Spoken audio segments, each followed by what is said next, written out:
دامزرینەر و سەرۆکێ کۆمارا کوردستانی قازی محەممەد ساڵا 1970 لە باشارێ مەهاباد یە ڕۆژلاتی کوردستانی دایک بووە کە سایتێکە ئۆلدار و جیواکی یێ بباندۆر بوو.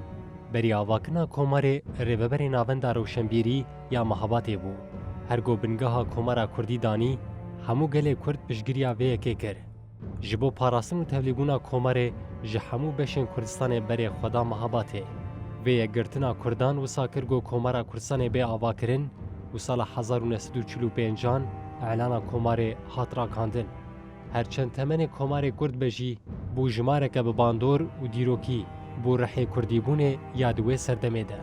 Sala 1947 bi serokatiya Serheng Ghulam Hesen Azîmî yê jaliyê rejîma Îranê ve bi dadgehkirineke şanoyî li Mehabatê hate çêkirin û pêvajoya dadgehkirinê dest pê kirin.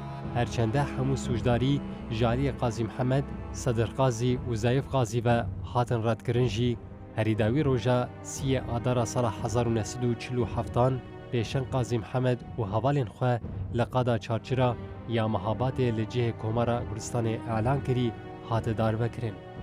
Heftê û neh sal li ser darvekirina Qazî Mihemed û hevalên wî re derbas dibe. Ew derfet û yekgirtina gobibû hêviya ji dayikbûna Komara Kurdistanê careke din di nava Kurdan de xwedayî der. Careke din derfeteke dîrokî li pêşiya Kurdan e, tenê yekgirtin û yekrêzî dikare destkeftiyên dîrokî bi dest bixin. Niha 6 partiyên siyasî Rojdatî Kurdistanê ji bo vî derfeta dîrokî ji dest nedin rêkeftinek pêkanîne. Gelê Kurd li Rojdatî Kurdistanê û beşên din piştgiriya wan dikin û daxwaz dikin got Sûdê ji şaştiyên dîrokî bigirin.